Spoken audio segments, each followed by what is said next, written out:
بسم اللہ الرحمن الرحیم۔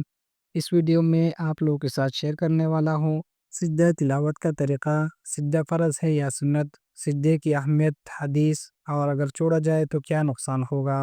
نمبر 1، سجدہ تلاوت ادا کرنے کا طریقہ۔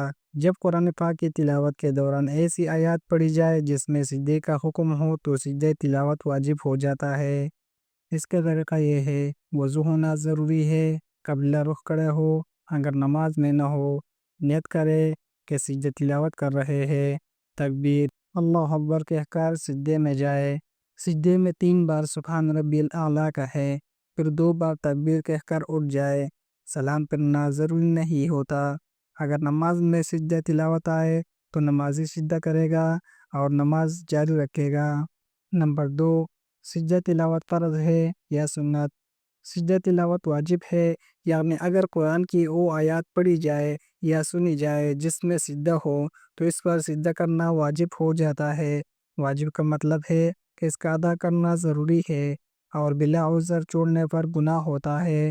نمبر 3، سجدہ تلاوت کے بارے میں حدیث۔ حضرت ابو ہریرہ رضی اللہ عنہ سے روایت ہے، رسول اللہ صلی اللہ علیہ وآلہ وسلم ہمیں قرآن پڑھ کر سناتے جس میں سجدے کی آیات ہوتی، آپ صلی اللہ علیہ وآلہ وسلم سجدہ کرتے اور ہم بھی سجدہ کرتے، یہاں تک کہ کوئی اپنی پیشانی رکھنے کی جگہ نہ پاتا۔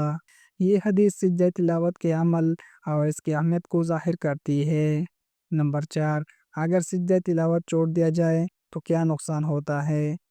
سجدہ تلاوت واجب ہے، اس کا بغیر عذر کے چھوڑنا گناہ ہے۔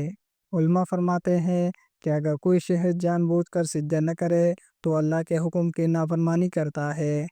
اگر یاد نہ رہے یا بھول جائے تو یاد آنے پر فوراً سجدہ کر لینا چاہیے۔